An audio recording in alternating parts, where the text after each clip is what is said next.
तो ब्रेक के बाद स्वागत है आप सभी का। तो आज हम आपको अयोध्या की हर वो तस्वीर दिखा रहे हैं जो शायद इससे पहले हम सब ने कभी नहीं देखी, क्योंकि आज जो दिव्य और भव्य दीपावली वहां पर मनाई जा रही है वो अपने आप में एक कीर्तिमान है, वो अपने आप में एक नया अनुभव है। तो ये तस्वीरें आप देखिए, जो दीपोत्सव की शुरुआत आज हुई है अयोध्या में, और इसी के साथ लगभग 5,51,000 दीप यहाँ पर प्रज्वलित किए जा रहे हैं। और ये सीधी तस्वीरें हैं तो मुख्यमंत्री योगी आदित्यनाथ जो बतौर मुख्य अतिथि यहाँ पर पहुंचे हैं। तो इससे पहले के जो दीपोत्सव हमने देखे, जब से योगी सरकार बनी है तो विदेश से कोई ना कोई मेहमान यहाँ पर आता था और वो मुख्य अतिथि होता था। लेकिन कोरोना काल है तो कुछ सीमाएं हैं, कुछ बाध्यताएं हैं, ऐसे में बहुत ज्यादा आप मेहमानों को नहीं बुला सकते हैं। तो मुख्यमंत्री योगी आदित्यनाथ बतौर मुख्य अतिथि पहुंचे हैं। उनके साथ ही राज्यपाल आनंदीबेन पटेल और उनके कैबिनेट के मंत्री भी यहाँ पर मौजूद हैं।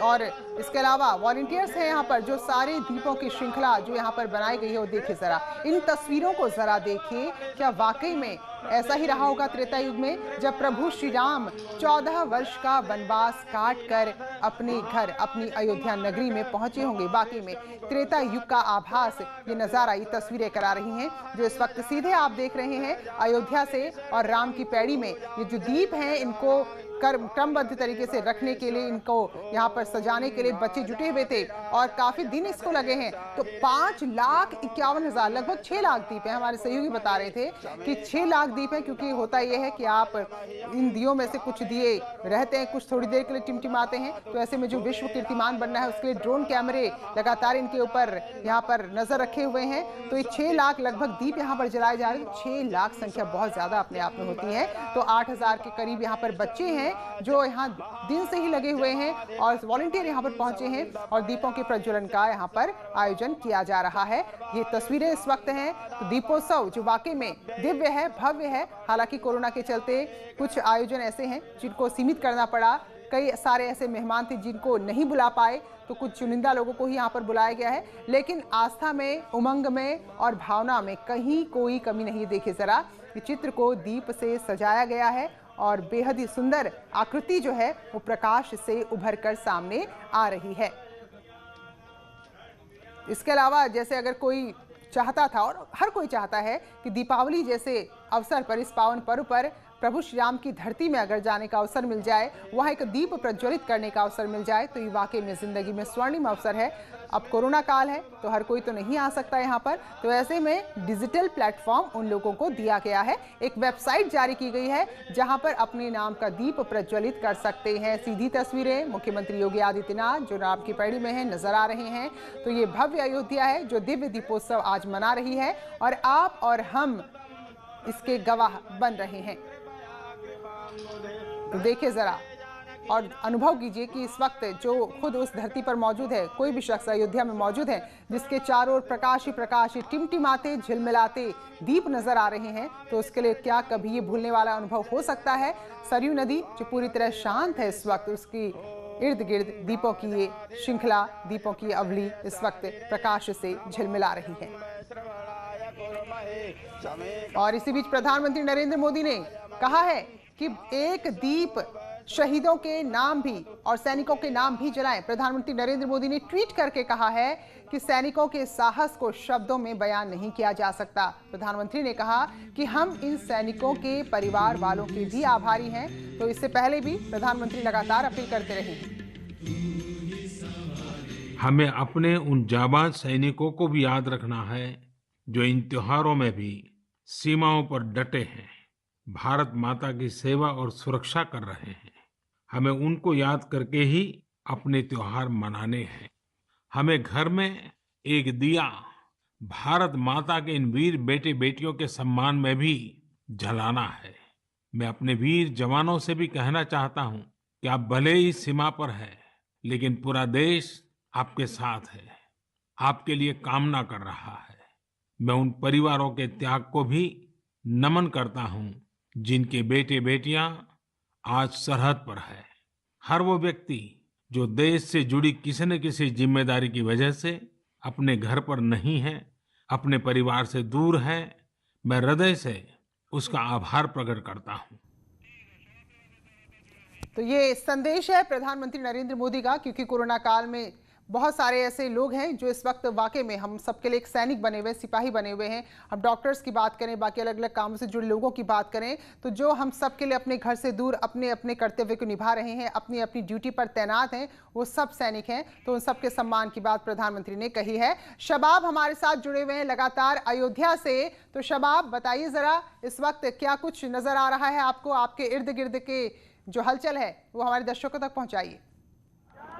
देखिए, इस समय Guinness book of world record की गिनती जो है समय सीमा वो खत्म हो रही है और दियों को जलाकर जो है वो रिकॉर्डिंग जो Guinness book of world record की टीम को करनी थी वो कर ली गई है। अब इंतजार जो है वो Guinness book of world record के फैसले का सबको रहेगा कि कितने दिए जो है वो जले हैं और कितने दियों के साथ में जो है वो विश्व रिकॉर्ड वो बना है। ड्रोन जो है वो जो निगरानी कर रहे थे, 4 ड्रोन के जरिए इनकी गिनती जो थी वो चल रही थी प्रीति। और इस समय जो नजारे हैं मनमोहक वो देखते ही बन रहे हैं। हर चेहरा जो है वो खुश है क्योंकि सबको उम्मीद है कि 6 लाख दिए जो लगाए गए हैं उनमें कम से कम 4.5 लाख दिए 5.5 लाख दिए जो जलाने का लक्ष्य था वो पूरा किया जाएगा। चूंकि सबको घाटों से दूर कर दिया गया और इस समय लेजर शो जो है वो शुरू हो चुका है प्रीति। और लेजर शो में भगवान राम से जुड़ी हुई तमाम जो प्रसंग हैं उन सब को दिखाया जा रहा है। भगवान राम के जन्म लेने से लेकर उनके अयोध्या पहुंचने तक तमाम जो चीजें हम रामायण में सुनते पढ़ते रहे हैं वो तमाम चीजों को साक्षात जो है देखते बन रहा है। लोगों से शांत रहने की अपील की जा रही है और उसके बाद जो लेजर शो है वो शुरू हो चुका है। बिल्कुल। और अनामिका भी हमारे साथ बनी हुई है, अनामिका का भी रुख कर लेते हैं। तो अनामिका, आप क्या कुछ देख पा रही हैं इस वक्त? और देखिए, बहुत खूबसूरत तस्वीरें आ रही है राम की पैड़ी से, जो शबाब भी लगातार दिखा रहे हैं। वहां पर पीएम मोदी ने भी ये अपील की है कि भाई एक दिया जवानों के नाम पर जलाया जाए और जो लोग नहीं निकल सकते हैं घर से या कोरोना काल की वजह से जिन्हें नहीं आना है वो घर बैठ के वर्चुअल दीपोत्सव मना सकते हैं। यानी कि www.virtualdeepossav.com पर जाकर के वो अपनी मर्जी के घी के चाहे तो घी के, मस्टर्ड ऑयल के चाहे तो मस्टर्ड ऑयल के, सारे ऑप्शन मिलेंगे आपको वहां पर। तो आप घर बैठ के ही एक क्लिक पर दीप दान कर सकते हैं। ये भी व्यवस्था इस बार उत्तर प्रदेश सरकार की ओर से की गई है। इसके अलावा जो दीपोत्सव के बाद का जो कार्यक्रम है मैं वो बता दूं आपको। पहले मैं इस वक्त रामकथा पार्क में मौजूद हूं और रामकथा पार्क में मेरे ठीक पीछे आप देख रही हैं जो मंच सजा हुआ है, वहां पर सांस्कृतिक संध्या शुरू होने वाली है। मुख्यमंत्री योगी आदित्यनाथ हर साल जैसे दीपोत्सव से फ्री होते हैं, यानी कि दीपोत्सव से निकल करके वो सीधे यहीं पर आते हैं और अलग अलग राज्यों से जो मंडली आती है परफॉर्मेंस देने के लिए, रामलीला मंडली आती है, उनका मंचन यहाँ पर होता है। तो इस बार भी अलग अलग राज्यों से रामलीला मंचन करने के लिए मंडली को बुलाया गया है और मुख्यमंत्री योगी आदित्यनाथ खुद भी यहाँ बैठ करके करीब आधे घंटे 1 घंटे तक वो देखते हैं संतों के साथ, क्योंकि वो भी चाहते हैं महसूस करना कि दीपोत्सव का मौका है तो सिर्फ काम खत्म नहीं करना है, इसे उत्सव के तौर पर मनाना है। और उत्सव के तौर पर ऐसे मनाना है कि दोपहर में राज्याभिषेक करना है, शाम को दीपोत्सव मनाना है और देर शाम होते होते सांस्कृतिक संध्या का लुत्फ भी उठाना है। तो मुख्यमंत्री योगी आदित्यनाथ देर शाम को यहाँ पर आते हैं दीपोत्सव के बाद और वो यहाँ पर आने भी वाले हैं। अभी यहाँ आपको जो कुर्सियां खाली दिखाई दे रही हैं वो इसलिए दिखाई दे रही है क्योंकि सभी लोग गए हुए हैं राम की पैड़ी पे दीपोत्सव मनाने के लिए। लेकिन जैसे ही वहां पर दीपोत्सव का कार्यक्रम खत्म होगा करीब 1 घंटे के बाद, वैसे ही यहाँ पर ये भीड़ बढ़ जाएगी और लेट नाइट देर रात तक यहाँ पे रामलीला का मंचन चलता रहता है। और अब लोग यहाँ पर जो आस पड़ोस के लोग हैं वो भी आके यहाँ पर देखते हैं कि भाई जैसे गाँव में पहले रामलीला हुआ करती थी, प्रीति आपको भी याद होगा कि जब एक गाँव में रामलीला होती थी तो अगल बगल के गाँव के लोग भी वहां पहुंचते थे देखने के लिए। तो कुछ ऐसी तस्वीर यहाँ पे भी दिखाई देगी आपको कुछ देर के बाद जब मुख्यमंत्री योगी आदित्यनाथ यहाँ पर आ जाएंगे। जी बिल्कुल। तो आस पड़ोस के जितने भी लोग हैं वो यहाँ पे रामलीला का मंचन देखने के लिए आते हैं। तो ये भी इस बार के दीपोत्सव में बेहद खास है पूरे के पूरे आयोजन में। मैंने जब जिलाधिकारी से बात की थी तो मैंने ये पूछा था कि भाई 11 और 12 जो नवंबर है उसके जो कार्यक्रम थे कैंसिल कर दिया आप लोगों ने, ऐसा क्यों? तो उन्होंने कहा कि नहीं, हम चाहते हैं कि एक ही दिन में हम हर दिन लोगों की गैदरिंग ना बुलाएं, लेकिन एक ही दिन ऐसा हो जब पूरा का पूरा अयोध्या उत्साह में और जोश में डूब जाए। तो वो दिन आज का दिन है। आधा समय निकल चुका है, आधे कार्यक्रम हो चुके हैं और आधे बचे हुए हैं। उन बचे हुए कार्यक्रमों में आपको एक तरफ लेजर शो दिखाई देगा, लेजर लाइट शो दिखाई देगा राम की पैड़ी पे, तो वही दूसरी तरफ दिखाई देगी ये रामलीला के मंचन के लिए मंडली जो आने वाली होगी वो कुछ देर में पहुंच जाएगी यहाँ पर। बिल्कुल। और कि लोग जिनको मना भी किया है बावजूद इसके वो घर से निकले हुए हैं। जी। और अनामिका, नारी शक्ति, महिला शक्ति भी आज दिखाई देने वाली है यहाँ पर, उस पर भी विशेष ध्यान इस आयोजन में रखा गया। देखिए, उत्तर प्रदेश सरकार की ओर से पिछले कुछ दिनों से मेला शक्ति अभियान चलाया जा रहा है। इस अभियान के तहत महिलाओं को जागरूक किया जा रहा है, उनके लिए रोल मॉडल तैयार किए जा रहे हैं, पुलिस को ज्यादा एक्टिव किया गया है कि महिलाओं के लिए सिक्योरिटी के लिए वो ज्यादा रिस्पॉन्सिबल बने। लेकिन इस बीच चूंकि दीपोत्सव एक बड़ा कार्यक्रम था और यूपी सरकार दीपोत्सव के जरिए पूरे देश में, पूरे प्रदेश में बड़ा मैसेज देती है, तो सरकार ये बात जानती थी कि अगर दीपोत्सव में कोई बात कही जाती है तो शायद बात ज्यादा दूर तक जाएगी, ज्यादा लोगों तक पहुंचेगी। और इसीलिए जो यहाँ पे सांस्कृतिक संध्या होती है उसमें एक थीम रखी गई है महिला शक्ति की, जिसमें खास तौर पे छत्तीसगढ़ की एक महिला मंडली आती है। छत्तीसगढ़ वो जगह है जो कहा जाता है कि कौशल्या माता की जन्मस्थली है, वो वहीं की रहने वाली थी, तो वहां से एक महिला मंडली बुलाई गई है। वो महिला मंडली भी बेहद खास है। उस महिला मंडली में 30 महिलाएं हैं टोटल। वो 30 महिलाएं ही लिखती भी हैं, पढ़ती भी हैं, बोलती भी हैं, डायलॉग डिलीवरी भी करती हैं। वो वही महिलाएं हैं जो राम भी बनती हैं, सीता भी बनती हैं, लक्ष्मण भी बनती हैं, दशरथ भी बनती हैं। उसमें सिंगल पुरुष नहीं है, कोई पुरुष नहीं है और किसी पुरुष का कोई योगदान नहीं है पूरे रामलीला के मंचन में। तो वो मंडली खास तौर पर महिला शक्ति को दर्शाने के लिए इस अयोध्या में बुलाई गई है, दीपोत्सव के मौके पर बुलाई गई है। और न सिर्फ छत्तीसगढ़ की बल्कि महाराष्ट्र में जो एक उसका अलग फ्लेवर है महाराष्ट्र के डांस का या उनके पहनने ओढ़ने का तरीका, तो उनके भी स्टूडेंट्स को बुलाया गया परफॉर्मेंस देने के लिए। इसके अलावा मध्य प्रदेश का कल्चर अलग है। तो जितने भी राज्य हैं यूपी के सटे हुए या यूपी से जुड़े हुए या वो राज्य जिनका भगवान राम से सीधा नाता है, उन राज्यों के कलाकारों को बुलाया गया है अयोध्या में परफॉर्मेंस देने के लिए। वो भी आपको यहाँ पर दिखाई देगा। दोपहर में मैंने देखा भी था, कुछ लोग राम की झांकी में परफॉर्मेंस दे रहे थे, लेकिन जो बाकी बच्ची मंडली है वो यहाँ पे परफॉर्मेंस देंगी। और आप ये भी गौर करिए कि साधु संत जो शाम के बाद निकलते नहीं है मंदिरों से, अपने वो रामलीला का मंचन देखने के लिए यहाँ जरूर आते हैं मुख्यमंत्री योगी आदित्यनाथ के साथ। और मुख्यमंत्री योगी आदित्यनाथ का भी ये रिकॉर्ड रहा है अब तक का कि 3 साल में सीएम जब भी यहाँ पर आए हैं दीपोत्सव के मौके पर जी, वो यहाँ पे नाइट स्टे करते हैं, रात्रि विश्राम करते हैं। यानी कि वो देर रात तक 8 बजे तक, 9 बजे तक, 10 बजे तक वो रामलीला का मंचन देखते हैं। इसके बाद वो सर्किट हाउस में या दिगंबर अखाड़ा जाते हैं। सुबह सबसे पहले मुख्यमंत्री सरयू में स्नान करते हैं, प्रसाद पाते हैं, मंदिरों में दर्शन करते हैं। इसके बाद वो दीपावली मनाने के लिए गोरखपुर वनटांगिया जाते हैं। तो ये मुख्यमंत्री का शेड्यूल रहता है हर साल। वो इसलिए रहता है ताकि गोरखपुर से लेकर के अयोध्या तक जो एक कनेक्टिविटी है आपस में वो जुड़ी रहे और लोगों को ये महसूस हो कि भाई मुख्यमंत्री गोरखपुर तो जाते हैं लेकिन अयोध्या में कम समय देते हैं, तो मुख्यमंत्री आज का दिन पूरा समर्पित कर देते हैं अयोध्या को। 3 बजे के बाद से मुख्यमंत्री अभी तक यहाँ पर है और लेट नाइट रहेंगे भी, पूरी रात यहाँ पर रहेंगे, सुबह यहाँ से जाएंगे। तो यूपी सरकार का जो प्रयास था कि अयोध्या के दीपोत्सव से तो संदेश पूरे विश्व में जाए, तो जरूर प्रीति आप महसूस करेंगे कि दुनिया की सबसे बड़ी दिवाली यहाँ पर मनाई जा रही है। सबसे बड़ी दिवाली इसलिए क्योंकि दीपावली तो हर कोई मनाता है, आप भी मनाती हैं, मैं भी मनाती हूँ, पड़ोसी भी मनाते हैं, लेकिन यहाँ की जो दीपावली इसलिए खास है क्योंकि शायद ये ऐसा बिरले ही नजारा दिखाई देगा जब 5,51,000 दीपक एक जगह झिलमिला रहे हो। जी बिल्कुल अनामिका, मैं यही बात शबाब से भी कह रही थी कि जो आप लोग इस वक्त वहां पर मौजूद हैं, आप लोग गए हैं, तो ये जिंदगी भर का अनुभव है जो हमेशा आप लोगों को मीठी याद के तौर पर याद रहेगा। और हम आपके जरिए देख रहे हैं तो इतनी सुंदर तस्वीरें, लेजर शो भी चल रहा है, वो भी हमारे दर्शक देख सकते हैं। लेजर शो के जरिए प्रभु श्री राम के जीवन से जुड़े अलग अलग प्रसंगों को, चौपाइयों को दिखाया जा रहा है। और जहां रामकथा पार्क में हमारे सहयोगी अनामिका है, बस थोड़ी देर में मुख्यमंत्री वहां पर पहुंचेंगे, जो सांस्कृतिक संध्या है वो शुरू होगी। और उधर राम की पैड़ी पर हमारे साथ मोहम्मद शबाब हैं, वो जुड़े हुए हैं। तो शबाब, क्योंकि जहां अनामिका है वहां इंतजार हो रहा है और जहां इस वक्त आप हैं वहां मुख्यमंत्री योगी आदित्यनाथ हैं, तो कितने क्या कार्यक्रम और यहाँ पर होने हैं और फिर सांस्कृतिक संध्या की ओर कब रुख होगा मुख्यमंत्री का? देखिए, इस वक्त जो लेजर शो है वो चल रहा है। लेजर शो भी मोस्ट अवेटेड प्रोग्राम है। मुख्यमंत्री योगी आदित्यनाथ इस वक्त मंच पर मौजूद है और वो इस लेजर शो को देख रहे हैं। दिए जल गए हैं। जितनी देर में लेजर शो का कार्यक्रम पूरा होगा उतनी देर में Guinness book of world record की जो टीम है वो अपना जो कैलकुलेशन है उसको पूरा कर लेगी और वो फाइनली बताएगी फिर अगले 10 से 15 मिनट में कि कितने दिए जो हैं वो एग्जैक्टली राम की पैड़ी पर जले हैं। जिसके बाद गिनीज बुक वर्ल्ड रिकॉर्ड का जो अनाउंसमेंट है वो किया जाएगा। लेकिन उतनी देर तक मुख्यमंत्री वहां पर मौजूद रहेंगे। फिर उसके बाद में विश्व रिकॉर्ड बनने के बाद हर साल की तरह इस साल भी जो Guinness book of world record की टीम है वो अपना जो प्रतीक चिन्ह है Guinness book of world record का उसे मुख्यमंत्री को सौंपती है और मुख्यमंत्री जो है वो उसे अवध विश्वविद्यालय को सौंपते हैं, क्योंकि अवध विश्वविद्यालय ही इन वॉलंटियर्स के साथ मिलकर इस 10,000 बच्चों के साथ मिलकर जो है वो इस कार्यक्रम को आयोजित कराता है। तो एक बड़ी भव्यता के साथ इस कार्यक्रम को जो है वो कंप्लीट कराया जा रहा है। यहाँ पर दीपदान और लेजर शो के बाद, जैसा अनामिका बता रही हैं, मुख्यमंत्री वहाँ पर मूव करेंगे रामकथा पार्क में और वहाँ पर जो संध्या है सांस्कृतिक संध्या है उसका आयोजन होगा। तकरीबन 1 घंटे तक मुख्यमंत्री के वहां पर बैठने का कार्यक्रम है। उसके बाद मुख्यमंत्री वहां से निकलकर सर्किट हाउस चले जाएंगे और फिर रात्रि विश्राम सर्किट हाउस में ही करेंगे। मुमकिन है कि दोनों उप मुख्यमंत्री वापस लखनऊ लौट जाएंगे।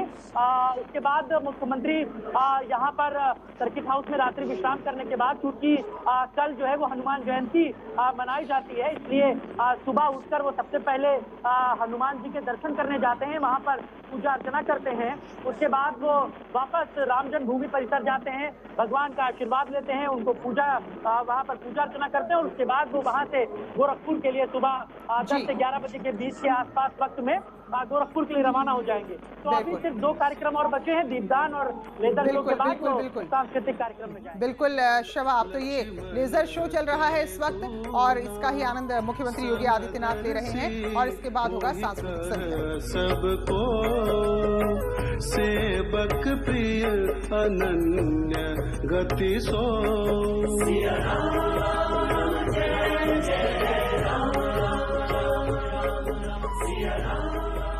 सीता की खोज में वानर सेना चारों दिशाओं में निकल पड़ी।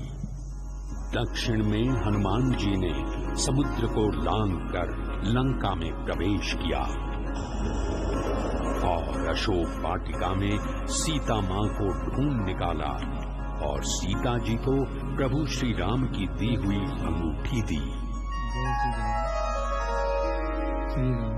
प्रभु राम की निशानी देखकर सीता भाव विभोर हो उठती हैं।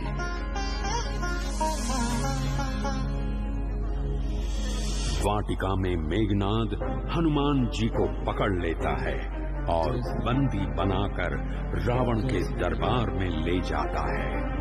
अपनी ताकत के मद में चूर रावण हनुमान जी की पूंछ में आग लगाने के लिए कहता है। फिर क्या था, पूंछ में आग लगते ही महावीर हनुमान जी ने पूरी लंका को आग लगा दी। लंका धू-धू कर जलने लगी। लंका से सीता माता को लाने के लिए समुद्र पार करना आवश्यक था। अब प्रभु श्री राम लंका पर चढ़ाई करने के लिए समुद्र से रास्ता मांगने लगे। प्रभु श्री राम 3 दिनों तक प्रार्थना करते रहे, किंतु समुद्र ने रास्ता नहीं दिया। तभी लक्ष्मण ने प्रभु को समुद्र सोखने के लिए अग्निबाण दिया तो समुद्र कांपता। तो ये लेजर शो जो इस वक्त चल रहा है, श्री राम के जीवन के प्रसंगों को दिखाया जा रहा है और बड़ी ही खूबसूरती से इस पूरे प्रोग्राम को तैयार किया गया है। तो शबाब, जो इस वक्त हम देख रहे हैं और आप तो खैर साक्षात वहां पर देख रहे हैं, बड़े ही सुंदर ढंग से इस प्रस्तुति को यहाँ पर तैयार किया गया है। तो लोग यहाँ पर आए हैं जो देख रहे हैं कि कैसे भाई एक बार फिर से रामायण को एक अलग माध्यम से, एक अलग तरीके से। बिल्कुल, देखिए लोग जो हैं वो बहुत श्रद्धापूर्वक आप कह लीजिए, लोग बैठकर बहुत सुकून से इस लेजर शो को देख रहे हैं और ये भी बहुत अच्छी बात है कि बड़ी सादगी के साथ इन तमाम चीज़ों को प्लान किया गया था और वो जो है वो नजर भी आती हैं। दीपोत्सव का कार्यक्रम अब लगभग समाप्त हो चुका है। अब लोग जो हैं वो कुछ लोग सेल्फी ले रहे हैं, फोटो खिंचा रहे हैं और वाकई में ये जो अब स्मरणीय पल है ये दोबारा लौट कर नहीं आएगा अब साल भर तक। और सरकार की कोशिश यही रहेगी कि अगले साल इससे और बेहतर, इससे और भव्य जो है वो कार्यक्रम आयोजित कराया जाए। तो जहाँ पर आप प्रीति लेजर शो देख रही हैं वो एक मंदिर रेखा है राम की पैड़ी पर, जहाँ पर बहुत पौराणिक मंदिर हैं, बहुत पुराने मंदिर हैं और इसे मंदिर रेखा कहा जाता है। इसे भी बहुत खास तरीके से पूरा अयोध्या का एक लुक देने के लिए, एक स्टैटिक सिंबल देने के लिए जो है वो दोबारा इसका जीर्णोद्धार कराया गया और बहुत खूबसूरती के साथ जब राम की पैड़ी का जो है वो दोबारा उसे बनाया गया तो इस मंदिर रेखा पर भी बहुत काम किया गया। इसी पर ही लेजर शो चल रहा है और वो देखने में बहुत खूबसूरत लग रहा है और जिस तरीके से रावण वध का जो प्रसंग है वो इस समय लेजर शो के जरिए दिखाया जा रहा है और मैं देख पा रहा हूँ मुख्यमंत्री योगी आदित्यनाथ भी मुझे लगता है कि हजारों बार हम सब ने रामायण सुनी और देखी होगी। रामानंद सागर की भी वो रामायण आपने देखी होगी और रामचरितमानस को हम लोगों ने सुना और पढ़ा भी होगा। लेकिन जो इस समय लोगों का एक जुड़ाव मैं देख पा रहा हूँ इस लेजर शो में, रामचरितमानस के लिए, रामायण के लिए लोग एक टक होकर इस लेजर शो को देख रहे हैं, वो महसूस कर रहे हैं उस चीज को शायद, और ये वाकई में वक्त जो है वो ठहरने वाला है। बहुत खूबसूरत नज़ारे, बहुत मनमोहक नज़ारे जो हैं वो नजर आते हैं। मुख्यमंत्री, दोनों उप मुख्यमंत्री, तमाम गणमान्य लोग इस वक्त मंच पर मौजूद हैं और भगवान राम, सीता और लक्ष्मण भी दूसरी तरफ मौजूद हैं। और जैसा मैंने आपको पहले बताया कि जो गणमान्य जो पुजारी हैं, जो महंत हैं, जो संत हैं, यहाँ पर कई हजार मंदिर हैं प्रीति, और वहाँ पर तमाम बड़े जो साधु संत हैं उनको भी मंच पर जगह दी गई है। और सबसे खास बात यह है कि मंत्री और मुख्यमंत्री के मंच के आगे उन्हें जगह दी गई है। तो ये एक सम्मान देने की जो बात है, ये अपने आप में बहुत खास है और इस समय अयोध्या के नज़ारे जो हैं वो बेहद खूबसूरत हैं। बिल्कुल बिल्कुल शबाब, और जो हमने कहा कि हम हर बार रामलीला देखते हैं, हर साल रामलीला देखते हैं, इसके अलावा रामायण हम देख चुके हैं और भी लॉकडाउन में फिर से दूरदर्शन ने इसका प्रसारण किया, तो क्या उसकी टीआरपी थी, सारे रिकॉर्ड तोड़ दिए। तो दरअसल ये बातें बताती हैं कि आस्था इतनी है कि जब भी देखो रामायण को, जब भी देखो रामायण से जुड़े प्रसंगों को, ये हमेशा आपको आकर्षित करते हैं, बांध कर रखते हैं और नए लगते हैं। यही वजह है कि इनकी खूबसूरती और इनको लेकर लोगों का जो एक आस्था है, जो एक उत्साह है, वो कभी कम नहीं होता। तो आज भी लेजर शो के जरिए यहाँ पर रामायण के प्रसंगों का मंचन किया जा रहा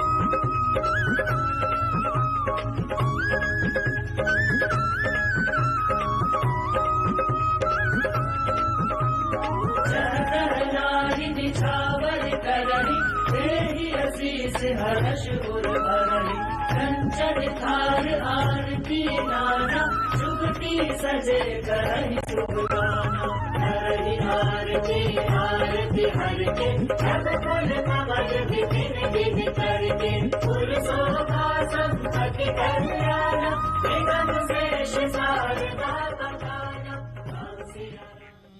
तो दिव्य आयोजन की भव्य प्रस्तुति जारी। फिलहाल छोटा सा ब्रेक लेकर जल्द लौटते हैं।